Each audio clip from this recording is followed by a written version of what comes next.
ನಮಸ್ತೆ ಎಲ್ರಿಗೂ. ನಾನು ಚೆನ್ನಾಗಿದ್ದೀನಿ, ನೀವೆಲ್ಲ ಚೆನ್ನಾಗಿದ್ದೀರಾ ಅಂತ ಭಾವಿಸ್ತಾ ಇದ್ದೀನಿ. ಇವತ್ತು ನಾನು ನಿಮ್ಮ ಜೊತೆಗೆ ಒಂದು ಇನ್ಫಾರ್ಮೇಟಿವ್ ಆಗಿರುವಂತಹ ಒಂದು ವಿಡಿಯೋನ ಶೇರ್ ಮಾಡಬೇಕು ಅಂತ ಅಂದ್ಕೊಂಡಿದ್ದೀನಿ. ದಯವಿಟ್ಟು ಕಂಪ್ಲೀಟ್ ಆಗಿ ನೋಡಿ. ನಾನು ಕೆಲಸ ಮಾಡ್ತಾ ಇರೋದು ಜರ್ಮನಿಯ ಒಂದು ರಿಕ್ರೂಟ್ಮೆಂಟ್ ಕಂಪನಿಗೆ. ಆದ ಕಾರಣ ನನ್ನ ಹತ್ರ ಕೆಲವು ಸ್ಟೂಡೆಂಟ್ಸ್ಗಳು ಹಾಗೂ ಕ್ಯಾಂಡಿಡೇಟ್ಸ್ ಬಂದು ಕೇಳ್ತಾರೆ, ಮೇಡಮ್ ನಮಗೆ ಕೂಡ ಜರ್ಮನಿಲಿ ಹೋಗಬೇಕು, ಅಲ್ಲಿ ಓದಬೇಕು ಅಂತ ಆಸೆ ಇದೆ, ಅಲ್ಲಿ ಸೆಟಲ್ ಆಗಬೇಕು ಅಂತ ಆಸೆ ಇದೆ. ಆದರೆ ನಮ್ಮ ಹತ್ರ ಖರ್ಚು ಮಾಡೋದಕ್ಕೆ ಅಷ್ಟು ದುಡ್ಡಿಲ್ಲ. ಬೇರೆ ಯಾವುದಾದ್ರೂ ವೇ ಇದೆಯಾ ನಾವು ಜರ್ಮನಿಲಿ ಹೋಗಿ ಅಲ್ಲಿ ಕೋರ್ಸ್ ಮಾಡೋದಕ್ಕೆ ಅಂತ ಕೇಳ್ತಾರೆ. ಅಂಥವರು ದಯವಿಟ್ಟು ಈ ವಿಡಿಯೋನ ನೋಡಿ. ನಾನು ಕೆಲಸ ಮಾಡ್ತಾ ಇರೋದು ಜರ್ಮನಿಯ ಒಂದು ರಿಕ್ರೂಟ್ಮೆಂಟ್ ಕಂಪನಿಗೋಸ್ಕರ. ಆದ ಕಾರಣ ನನ್ನ ಹತ್ರ ಕೆಲವು ಸ್ಟೂಡೆಂಟ್ಸ್ ಹಾಗೂ ಕೆಲವು ಕ್ಯಾಂಡಿಡೇಟ್ಸ್ಗಳು ಬಂದು ಕೇಳ್ತಾರೆ, ಮೇಡಮ್ ನಮಗೆ ಕೂಡ ಜರ್ಮನಿಯಲ್ಲಿ ಓದಬೇಕು ಅಂತ ಆಸೆ ಇದೆ, ನಮಗೆ ಕೂಡ ಜರ್ಮನಿಯಲ್ಲಿ ಸೆಟಲ್ ಆಗಬೇಕು ಅಂತ ಆಸೆ ಇದೆ, ಯಾವುದಾದ್ರೂ ಕೋರ್ಸ್ ಇದ್ದರೆ ಹೇಳಿ ಅಥವಾ ಯಾವುದಾದ್ರೂ ಜಾಬ್ ಇದ್ದರೆ ಹೇಳಿ ಅಂತ ಹೇಳ್ತಾರೆ. ಅಂಥವರಿಗೆ ಸಹಾಯ ಆಗಲಿ ಅಂತ ಹೇಳೋ ಉದ್ದೇಶದಿಂದ ನಾನು ಈ ವಿಡಿಯೋನ ಮಾಡ್ತಾ ಇದ್ದೀನಿ. ಹೆಚ್ಚಿನ ಸ್ಟೂಡೆಂಟ್ಸ್ಗಳಿಗೆ ಅಥವಾ ಕ್ಯಾಂಡಿಡೇಟ್ಸ್ಗೆ ಬೇರೆ ದೇಶದಲ್ಲಿ ಹೋಗಿ ಓದಬೇಕು ಅಥವಾ ಅಲ್ಲಿ ಸೆಟಲ್ ಆಗಬೇಕು ಅಂತ ಆಸೆ ಇರುತ್ತೆ. ಆದರೆ ಅವರಿಗೆ ಸರಿಯಾದ ಮಾಹಿತಿ ಸಿಗದೇ ಇರೋ ಕಾರಣ ಅವರ ಕನಸು ಏನಿರುತ್ತೆ ಅದನ್ನ ಅವರು ಮುಂದೂಡ್ತಾ ಹೋಗ್ತಾರೆ. ನಾನು ನನ್ನ ಸೆಕೆಂಡ್ ಮಾಸ್ಟರ್ಸ್ನ ಜರ್ಮನಿಯಲ್ಲಿ ಮಾಡಿರೋ ಕಾರಣ ನನಗೆ ಜರ್ಮನಿಯಲ್ಲಿ ಯಾವ ಥರ ಅವರ ಸಂಸ್ಕೃತಿ ಯಾವ ಥರ ಇದೆ, ಅಲ್ಲಿನ ಭಾಷೆ ಯಾವ ಥರ ಇದೆ, ಅಲ್ಲಿನ ಜನ ಯಾವ ಥರ ಇದ್ದಾರೆ, ಮತ್ತು ಡಾಕ್ಯುಮೆಂಟ್ ಪ್ರೊಸೆಸ್ ಹೇಗಿರುತ್ತೆ, ವೀಸಾ ಪ್ರೊಸೆಸ್ ಹೇಗಿರುತ್ತೆ ಅಂತ ನನಗೆ ತಿಳಿದಿರೋ ಕಾರಣ ನಾನು ಈ ವಿಡಿಯೋನ ಮಾಡ್ತಾ ಇದ್ದೀನಿ. ಹಾಗೂ ನನಗೆ ಹೌಸ್ ಬಿಲ್ಡಿಂಗ್ ಪ್ರೋಗ್ರಾಮ್ ಬಗ್ಗೆ ಪ್ರಾಕ್ಟಿಕಲ್ ವರ್ಕ್ ಎಕ್ಸ್ಪೀರಿಯನ್ಸ್ ಇರೋ ಕಾರಣ ನಾನು ಈ ಮಾಹಿತಿಯನ್ನು ನಿಮ್ಮ ಜೊತೆ ಹಂಚ್ಕೊಳ್ತಾ ಇದ್ದೀನಿ. ಅದು ಬಿಟ್ಟು ಯಾವುದೇ ರಿಸರ್ಚ್ ಮಾಡಿ ಈ ಮಾಹಿತಿಯನ್ನು ನಿಮ್ಮ ಜೊತೆ ಶೇರ್ ಮಾಡ್ಕೊಳ್ತಾ ಇಲ್ಲ. ಜರ್ಮನಿಯಲ್ಲಿ ಹೌಸ್ ಬಿಲ್ಡಿಂಗ್ ಅಂತ ಒಂದು ಪ್ರೋಗ್ರಾಮ್ ಇದೆ. ಇದಕ್ಕೆ ನೀವು ಯಾವುದೇ ರೀತಿಯ ದೊಡ್ಡ ಮಟ್ಟದ ಹಣವನ್ನು ಪೇ ಮಾಡಬೇಕಾಗಿಲ್ಲ. ಬದಲಾಗಿ ಹೌಸ್ ಬಿಲ್ಡಿಂಗ್ ಪ್ರೋಗ್ರಾಮ್ಗೆ ಯಾವ ಕಂಪನಿ ನಿಮ್ಮನ್ನು ಹೈರ್ ಮಾಡ್ಕೊಂಡಿರುತ್ತೆ ಅದೇ ಕಂಪನಿ ನಿಮಗೆ ಮಂತ್ಲಿ ಸ್ಟೈಫಂಡ್ ಕೂಡ ಕೊಡುತ್ತೆ. ಈಗ ನಾವು ಹೌಸ್ ಬಿಲ್ಡಿಂಗ್ ಪ್ರೋಗ್ರಾಮ್ ಅಂತ ಅಂದರೆ ಏನು ಅಂತ ನೋಡ್ಕೊಂಡು ಬರೋಣ. ಹೌಸ್ ಬಿಲ್ಡಿಂಗ್ ಪ್ರೋಗ್ರಾಮ್ ಅಂದರೆ ವೊಕೇಶ್ನಲ್ ಟ್ರೈನಿಂಗ್ ಅಂತ ಅರ್ಥ. ನಾವು ಭಾರತದಲ್ಲಿ ಏನು ವೃತ್ತಿಪರ ತರಬೇತಿ ಅಂತ ಹೇಳ್ತೀವಲ್ಲ ಅದೇ ಥರ. ಈ ಹೌಸ್ ಬಿಲ್ಡಿಂಗ್ ಪ್ರೋಗ್ರಾಮ್ ಒಂದು ಡ್ಯುಯಲ್ ಸ್ಟಡಿ ಸಿಸ್ಟಮ್ ಆಗಿರುತ್ತೆ. ಇದರಲ್ಲಿ ನೀವು ಪ್ರಾಕ್ಟಿಕಲ್ ಕೂಡ ಕಲಿತೀರಾ, ಹಾಗೆಯೇ ನೀವು ಥಿಯರಿ ಕೂಡ ಕಲಿತೀರಾ. ವಾರದ 3 ರಿಂದ 4 ದಿನ ನೀವೊಂದು ಕಂಪನಿಯಲ್ಲಿ ಅಥವಾ ಒಂದು ಸಂಸ್ಥೆಯಲ್ಲಿ ಹೋಗಿ ನೀವು ಪ್ರಾಕ್ಟಿಕಲ್ ಕೆಲಸ ಮಾಡ್ತೀರಾ. ಅದೇ ರೀತಿಯಲ್ಲಿ ವಾರದ 1 ರಿಂದ 2 ದಿನ ಒಂದು ಸ್ಕೂಲಲ್ಲಿ ಹೋಗಿ ನಿಮ್ಮ ಥಿಯರಿ ಕ್ಲಾಸ್ನ ಅಟೆಂಡ್ ಮಾಡ್ತೀರಾ. ನೀವು ಹೌಸ್ ಬಿಲ್ಡಿಂಗಲ್ಲಿ ನರ್ಸಿಂಗ್ ಪ್ರೋಗ್ರಾಮ್ನ ಚೂಸ್ ಮಾಡಿದರೆ ವಾರದ 3 ರಿಂದ 4 ದಿನ ನೀವು ನರ್ಸಿಂಗ್ ಹೋಮ್ ಅಥವಾ ಯಾವುದೇ ಓಲ್ಡ್ ಏಜ್ ಹೋಮ್ ಅಥವಾ ಹಾಸ್ಪಿಟಲಲ್ಲಿ ನಿಮ್ಮ ಪ್ರಾಕ್ಟಿಕಲ್ ಟ್ರೈನಿಂಗ್, ನಿಮ್ಮ ಪ್ರಾಕ್ಟಿಕಲ್ ವರ್ಕ್ನ ಮಾಡ್ತೀರಾ. ಅದೇ ರೀತಿಯಲ್ಲಿ ವಾರದ 1 ರಿಂದ 2 ದಿನ ನರ್ಸಿಂಗ್ ಸ್ಕೂಲಲ್ಲಿ ಹೋಗಿ ಓದ್ತೀರಾ. ಈಗ ನಿಮ್ಮ ಎಂಪ್ಲಾಯರ್ದೇ ನರ್ಸಿಂಗ್ ಸ್ಕೂಲೂ ಇರ್ಬೋದು, ಅಥವಾ ಅವರಿಗೆ ನರ್ಸಿಂಗ್ ಸ್ಕೂಲ್ ಇಲ್ಲ ಅಂತಾದಲ್ಲಿ ಅವರು ಬೇರೆ ಯಾವುದೋ ಒಂದು ನರ್ಸಿಂಗ್ ಸ್ಕೂಲ್ ಜೊತೆ ಟೈಅಪ್ ಮಾಡಿಕೊಂಡು ನಿಮಗೆ ಥಿಯರಿ ಕ್ಲಾಸ್ನ ಪ್ರೊವೈಡ್ ಮಾಡ್ತಾರೆ.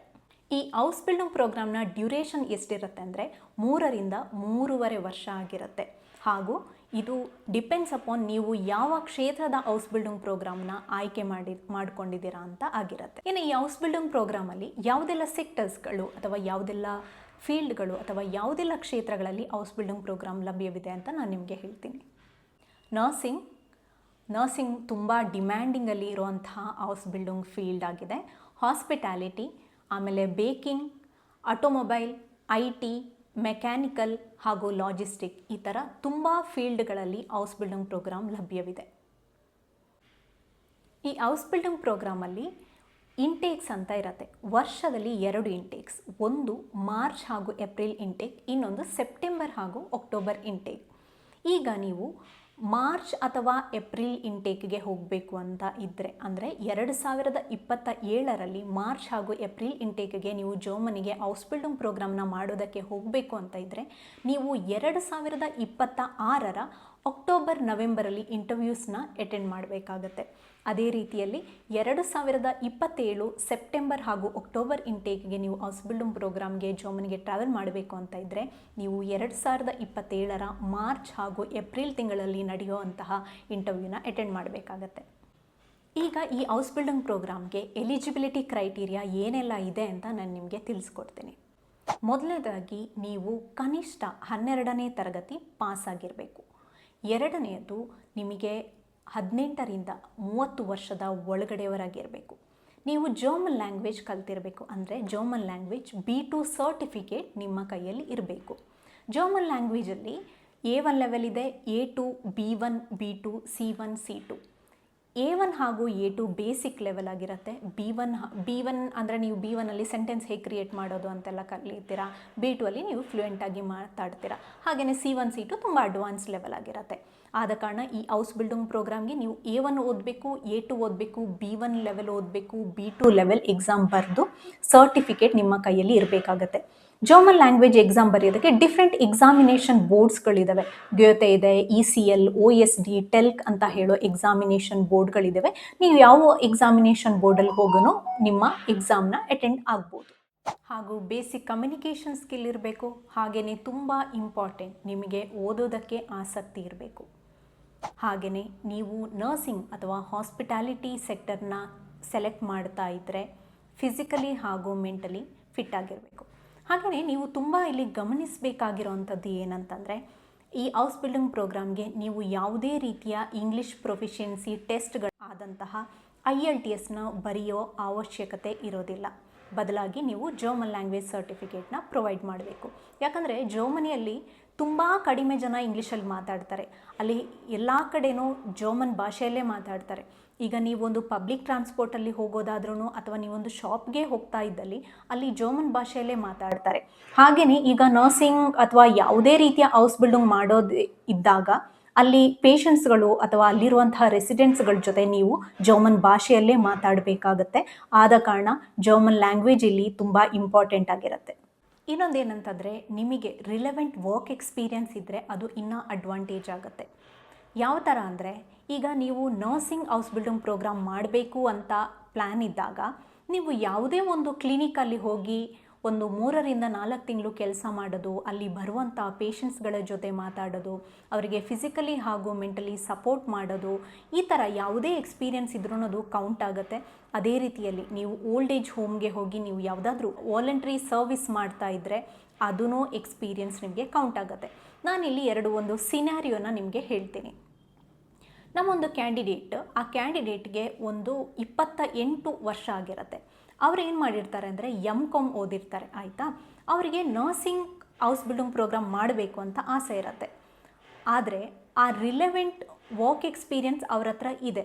ಯಾಕಂದರೆ ಅವರ ಅಜ್ಜಿ 2 ವರ್ಷ ಬೆಡ್ ರಿಡನ್ ಆಗಿರ್ತಾರೆ. ಅವ್ರಿಗೆ ಏನೋ ಒಂದು ಅಸೌಖ್ಯ ಬಂದು ಮನೆಯಲ್ಲಿ 2 ವರ್ಷ ಬೆಡ್ ರಿಡನ್ ಇರ್ತಾರೆ. ಆಗ ಅವರು ಆ ಅಜ್ಜಿನ 2 ವರ್ಷ ನೋಡ್ಕೊಳ್ತಾರೆ.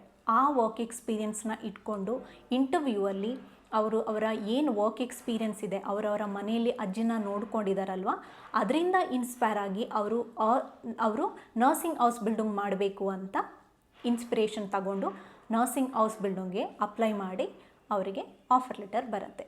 ಇದೊಂದು ಸಿನಾರಿಯೋ. ಅದೇ ರೀತಿಯಲ್ಲಿ 12th ಆದಮೇಲೆ ಹೆಚ್ಚಿನ ಕ್ಯಾಂಡಿಡೇಟ್ಸ್ ಅಥವಾ ಸ್ಟೂಡೆಂಟ್ಸ್ ಏನು ಮಾಡ್ತಾರೆ ಅಂದರೆ ಇಂಟರ್ನ್ಶಿಪ್ ಮಾಡ್ತಾರೆ. ಯಾವುದೇ ಒಂದು ಓಲ್ಡ್ ಏಜ್ ಹೋಮ್ ಅಥವಾ ಥೆರಪಿ ಸೆಂಟರ್ಸ್ಗಳು ಏನಿರುತ್ತೆ, ಅಥವಾ ಆಯುರ್ವೇದ ಸೆಂಟರ್ಸ್ ಹಾಗೂ ಫಿಸಿಕಲಿ ಅಥವಾ ಮೆಂಟಲಿ ಡಿಸೇಬಲ್ ಇರುವಂತಹ ಪೇಷಂಟ್ಸ್ಗಳಿಗೆ ಪ್ರೊವೈಡ್ ಮಾಡುವಂತಹ ಕ್ಲಿನಿಕ್ಗಳು, ಅವರಿಗೆ ಏನು ಸಪೋರ್ಟ್ ಮಾಡುವಂಥ ಕ್ಲಿನಿಕ್ಸ್ಗಳು ಇರುತ್ತವಲ್ಲ, ಅಲ್ಲಿ ಹೋಗಿ ಅವರು ಇಂಟರ್ನ್ಶಿಪ್ ಅಥವಾ ಒಂದು 3ರಿಂದ 4 ತಿಂಗಳಲ್ಲಿ ಕೆಲಸ ಮಾಡ್ತಾರೆ.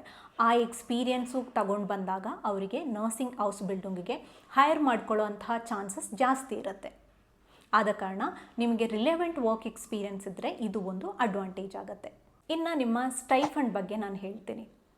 ಈ ಹೌಸ್ ಬಿಲ್ಡಿಂಗ್ ಪ್ರೋಗ್ರಾಮ್ಗೆ ಪ್ರತಿ ತಿಂಗಳು ನಿಮಗೆ ನಿಮ್ಮ ಎಂಪ್ಲಾಯರ್ ಸ್ಟೈಫಂಡ್ ಕೊಡ್ತಾರೆ. ಹಾಗೆಯೇ ಇಲ್ಲಿ ಯಾವುದೇ ರೀತಿಯ ಬ್ಲಾಕ್ಡ್ ಅಕೌಂಟ್ ಅಮೌಂಟ್ನ ನೀವು ಬ್ಲಾಕ್ ಮಾಡಬೇಕಾಗಿಲ್ಲ. ಯಾಕಂದರೆ ನೀವು ಮಾಸ್ಟರ್ಸ್ ಅಥವಾ ಬ್ಯಾಚುಲರ್ಸ್ ಮಾಡೋದಕ್ಕೆ ಜರ್ಮನಿಗೆ ಹೋಗ್ತಾ ಇದ್ದರೆ ನೀವು ಒಂದಿಷ್ಟು ಅಮೌಂಟ್ನ ಬ್ಲಾಕ್ ಮಾಡಬೇಕಾಗತ್ತೆ. ನಾನು ಜರ್ಮನಿಗೆ ಹೋದಾಗ 9,000 ಯೂರೋಸ್ನ ಬ್ಲಾಕ್ ಮಾಡಿದ್ದೆ. ಆದರೆ ಅದು ನಾವು ಜರ್ಮನಿಗೆ ಹೋದ್ಮೇಲೆ ಪ್ರತಿ ತಿಂಗಳು 850 ಯೂರೋಸ್ ನನ್ನ ಅಕೌಂಟಿಗೆ ಅವರು ರಿಲೀಸ್ ಮಾಡ್ತಾಯಿದ್ರು. ಆದರೆ ಈ ಹೌಸ್ ಬಿಲ್ಡಿಂಗ್ ಪ್ರೋಗ್ರಾಮ್ಗೆ ಯಾವುದೇ ರೀತಿಯ ಬ್ಲಾಕ್ ಅಕೌಂಟ್ನ ಅವಶ್ಯಕತೆ ಇರೋದಿಲ್ಲ.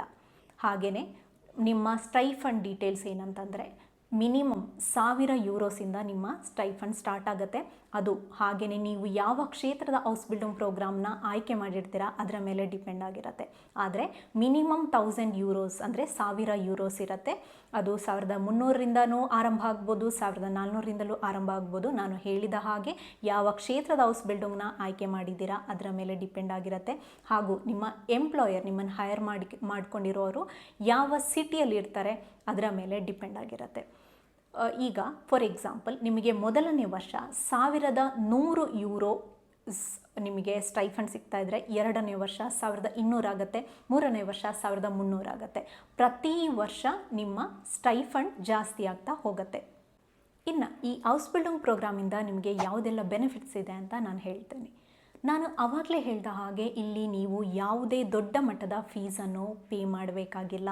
ಹಾಗೆಯೇ ಬ್ಲಾಕ್ ಅಕೌಂಟಿನ ಅವಶ್ಯಕತೆ ಇಲ್ಲ. ಅದೇ ರೀತಿಯಲ್ಲಿ ಇದು ಒಂದು ಡ್ಯುಯಲ್ ಸಿಸ್ಟಮ್ ಆಫ್ ಸ್ಟಡಿ. ಯಾಕಂದರೆ ನಿಮಗೆ ಓದೋವಾಗಲೇ ಈ ಹೌಸ್ ಬಿಲ್ಡಿಂಗ್ ಪ್ರೋಗ್ರಾಮ್ನ ಓದೋವಾಗಲೇ ನಿಮಗೆ ಪ್ರಾಕ್ಟಿಕಲ್ ವರ್ಕ್ ಎಕ್ಸ್ಪೀರಿಯನ್ಸ್ ಕೂಡ ಆಗುತ್ತೆ. ನೀವು ಥಿಯರಿನೂ ಕಲಿತೀರ. ಅದು ನಿಮಗೆ ಫುಲ್ ಟೈಮ್ ಜಾಬ್ ಸಿಕ್ಕಿದಾಗ ನಿಮಗೆ ತುಂಬಾ ಹೆಲ್ಪ್ ಆಗುತ್ತೆ. ಅದೇ ರೀತಿಯಲ್ಲಿ ನಿಮ್ಮ ಎಂಪ್ಲಾಯರ್ ನಿಮಗೆ ಹೆಲ್ತ್ ಇನ್ಶೂರೆನ್ಸ್ ಕೂಡ ಪ್ರೊವೈಡ್ ಮಾಡ್ತಾರೆ. ಹೆಚ್ಚಿನ ಎಂಪ್ಲಾಯರ್ ನಿಮ್ಮ ಪರ್ಫಾರ್ಮೆನ್ಸ್ ಅಂದರೆ ಈ 3 ವರ್ಷದ ಅವಧಿಯಲ್ಲಿ ನೀವೇನು ಹೌಸ್ ಬಿಲ್ಡಿಂಗ್ ಕೋರ್ಸ್ ಮಾಡ್ತೀರಲ್ವ, ಅದರಲ್ಲಿ ನಿಮ್ಮ ಪರ್ಫಾರ್ಮೆನ್ಸ್ ಹೇಗಿದೆ ಅಂತ ನೋಡಿಕೊಂಡು ನಿಮಗೆ ಅವರೇ ಫುಲ್ ಟೈಮ್ ಜಾಬ್ನ ಕೂಡ ಕೊಡ್ತಾರೆ. ಹಾಗೆಯೇ ಈ 3 ವರ್ಷದ ಅವಧಿಯ ಹೌಸ್ ಬಿಲ್ಡಿಂಗ್ ಪ್ರೋಗ್ರಾಮಲ್ಲಿ ನಿಮಗೆ ಅಸೆಸ್ಮೆಂಟ್ಸ್ ಇರ್ತವೆ, ಸೆಮಿನಾರ್ಸ್ ಹಾಗೆ ಹೋಮ್ವರ್ಕ್ ಇರ್ತವೆ. ಅದನ್ನ ನೀವು ಚೆನ್ನಾಗಿ ಕಂಪ್ಲೀಟ್ ಮಾಡಿ ನಿಮ್ಮ ಪರ್ಫಾರ್ಮೆನ್ಸ್ ಚೆನ್ನಾಗಿದೆ ಅಂತಾದರೆ ನಾನು ಹೇಳಿದ ಹಾಗೆಯೇ ನಿಮ್ಮ ಎಂಪ್ಲಾಯರ್ ನಿಮಗೆ ಫುಲ್ ಟೈಮ್ ಜಾಬ್ನ ಕೂಡ ಕೊಡ್ತಾರೆ. ಹಾಗೆಯೇ ಹೆಚ್ಚಿನ ಎಂಪ್ಲಾಯರ್ಸ್ ಅಕೊಮಡೇಷನ್ ಫೆಸಿಲಿಟಿನ ಕೂಡ ಕೊಡ್ತಾರೆ. ಅದೇ ರೀತಿಯಲ್ಲಿ ಒಂದು ಚಿಕ್ಕ ಅಮೌಂಟ್ ನಿಮ್ಮ ಸ್ಟೈಫಂಡಿಂದ ಅಕೊಮಡೇಷನ್ಗೋಸ್ಕರ ಡಿಡಕ್ಟ್ ಆಗುತ್ತೆ. ಹಾಗೆಯೇ ನೀವು ಜರ್ಮನ್ನ ಹೊಸ ಕಲ್ಚರ್ ಹಾಗೆಯೇ ಹೊಸ ಲೈಫನ್ನ ಎಕ್ಸ್ಪೀರಿಯೆನ್ಸ್ ಮಾಡ್ಬೋದು. ಇದು ನಿಮ್ಮ ಫ್ಯೂಚರ್ ಗ್ರೋತ್ಗೆ ತುಂಬ ಹೆಲ್ಪ್ ಆಗುತ್ತೆ. ನೀವು 3 ವರ್ಷದ ಅವಧಿಯ ಹೌಸ್ ಬಿಲ್ಡಿಂಗ್ ಪ್ರೋಗ್ರಾಮ್ನ ಕಂಪ್ಲೀಟ್ ಮಾಡಿ ಆದಮೇಲೆ ನಿಮಗೆ ಫುಲ್ ಟೈಮ್ ಜಾಬಲ್ಲಿ ನೀವು 2ರಿಂದ 3.5 ಲಕ್ಷ ತನಕ ದುಡಿಬೋದು. ಇನ್ನು ಹೌಸ್ ಬಿಲ್ಡಿಂಗ್ ಪ್ರೋಗ್ರಾಮಿಗೆ ಅಗತ್ಯವಾಗಿರುವಂತಹ ದಾಖಲೆಗಳು ಅಥವಾ ಡಾಕ್ಯುಮೆಂಟ್ಸ್ ಯಾವುದೆಲ್ಲ ಬೇಕಾಗುತ್ತೆ ಅಂತ ನಾನು ನಿಮಗೆ ತಿಳಿಸ್ಕೊಡ್ತೀನಿ. ಮೊದಲನೇದಾಗಿ ತುಂಬ ಇಂಪಾರ್ಟೆಂಟ್, ಪಾಸ್ಪೋರ್ಟ್, ಹಾಗೆ ನಿಮ್ಮ 10th ಹಾಗೂ 12th ಸರ್ಟಿಫಿಕೇಟ್, ಡಿಗ್ರಿ ಇದ್ದಲ್ಲಿ ಡಿಗ್ರಿ ಸರ್ಟಿಫಿಕೇಟ್, ನಿಮಗೆ ಯಾವುದಾದ್ರೂ ರಿಲೆವೆಂಟ್ ವರ್ಕ್ ಎಕ್ಸ್ಪೀರಿಯನ್ಸ್ ಇದ್ದಲ್ಲಿ ವರ್ಕ್ ಎಕ್ಸ್ಪೀರಿಯನ್ಸ್ನ ಸರ್ಟಿಫಿಕೇಟ್ ಕೂಡ ಬೇಕಾಗುತ್ತೆ. ಅದೇ ರೀತಿಯಲ್ಲಿ ನಾನು ಹೇಳಿದ ಹಾಗೆ German language B2 German language certificate ಇರಬೇಕು. ಹಾಗೆಯೇ ನಿಮ್ಮ CV ರೆಸ್ಯೂಮ್ ಅಂತ ಏನು ಹೇಳ್ತೀವಿ, CV ನಿಮ್ಮ ಹತ್ರ ರೆಡಿ ಇರಬೇಕು. ಹಾಗೆಯೇ ಮೋಟಿವೇಶನ್ ಲೆಟರ್, ನೀವು ಯಾಕೆ ಹೌಸ್ ಬಿಲ್ಡಿಂಗ್ ಪ್ರೋಗ್ರಾಮ್ನ ಚೂಸ್ ಮಾಡ್ತಾ ಇದ್ದೀರಾ, ಅದೇ ರೀತಿಯಲ್ಲಿ ಜರ್ಮನಿನ ಯಾಕೆ ಚೂಸ್ ಮಾಡ್ತಾ ಇದ್ದೀರಾ. ಈಗ ಹೌಸ್ ಬಿಲ್ಡಿಂಗ್ನ ನೀವು ಫಾರ್ ಎಕ್ಸಾಂಪಲ್ ನರ್ಸಿಂಗ್ ತಗೊಂಡಿದ್ರೆ ಯಾಕೆ ನರ್ಸಿಂಗ್ ತಗೊಂಡಿದ್ದೀರಾ, ನಿಮಗೆ ಏನು ಇನ್ಸ್ಪಿರೇಷನ್, ನಿಮ್ಗೆ ಏನು ಮೋಟಿವೇಶನ್ ನರ್ಸಿಂಗ್ ಹೌಸ್ ಬಿಲ್ಡಿಂಗ್ನ ತಗೊಳ್ಳೋದಕ್ಕೆ ಅಂತ ನೀವು ಎಕ್ಸ್ಪ್ಲನೇಷನ್ ಕೊಡಬೇಕಾಗತ್ತೆ. ಹಾಗೆಯೇ ನೀವು ಎಂಪ್ಲಾಯರ್ ಇಂಟರ್ವ್ಯೂನ ಅಟೆಂಡ್ ಆದಮೇಲೆ ನಿಮಗೆ ಆಫರ್ ಲೆಟರ್ ಜರ್ಮನಿಯಿಂದ, ನೀವು ಸೆಲೆಕ್ಟ್ ಆದಮೇಲೆ ಆಫರ್ ಲೆಟರ್ ಜರ್ಮನಿಯಿಂದ ಬರುತ್ತೆ. ಹಾಗೆಯೇ ಅವರು health insurance, accommodation support documents ಎಲ್ಲ ಡಾಕ್ಯುಮೆಂಟ್ಸ್ನ ನಿಮಗೆ ಕಳಿಸ್ಕೊಟ್ಟ ಮೇಲೆ ನೀವು ಎಂಬಸಿ ಅಥವಾ VFS ವೀಸಾ ಫೆಸಿಲಿಟಿ ಸೆಂಟರಲ್ಲಿ ವೀಸಾ ಅಪಾಯಿಂಟ್ಮೆಂಟ್ ತಗೊಂಡು ಬೇಕಾಗಿರೋಂತಹ ವೀಸಾ ಚೆಕ್ ಲಿಸ್ಟ್ನ ನೋಡಿಕೊಂಡು ಬೇಕಾಗಿರೋಂತಹ ಡಾಕ್ಯುಮೆಂಟ್ನೆಲ್ಲ ಸಬ್ಮಿಟ್ ಮಾಡಿದರೆ ನಿಮಗೆ ವೀಸಾ ಬರುತ್ತೆ. ಆಮೇಲೆ ನೀವು ಟ್ರಾವೆಲ್ ಮಾಡ್ಬೋದು. ಈ ಹೌಸ್ ಬಿಲ್ಡಿಂಗ್ ಪ್ರೋಗ್ರಾಮ್ ಬಗ್ಗೆ ನಿಮಗೆ ಎಲ್ಲ ಮಾಹಿತಿಯನ್ನು ಹಂಚ್ಕೊಂಡಿದ್ದೀನಿ ಅಂತ ಅಂದ್ಕೊಳ್ತಾ ಇದ್ದೀನಿ. ನಿಮಗೆ ಏನಾದರೂ ಡೌಟ್ಸ್ ಇದ್ದರೆ ಅಥವಾ ಏನಾದರೂ ಕ್ವಶನ್ಸ್ಗಳಿದ್ದರೆ ದಯವಿಟ್ಟು ಕಮೆಂಟ್ ಮಾಡಿ, ನಾನು ನಿಮಗೆ ರಿಪ್ಲೈ ಮಾಡ್ತೀನಿ. ಹಾಗೆಯೇ ಈ ವಿಡಿಯೋ ನಿಮಗೆ ಇಷ್ಟ ಆಗಿದ್ದಲ್ಲಿ ಲೈಕ್ ಮಾಡಿ, ಶೇರ್ ಮಾಡಿ ಹಾಗೂ ಸಬ್ಸ್ಕ್ರೈಬ್ ಮಾಡಿ. Thank you.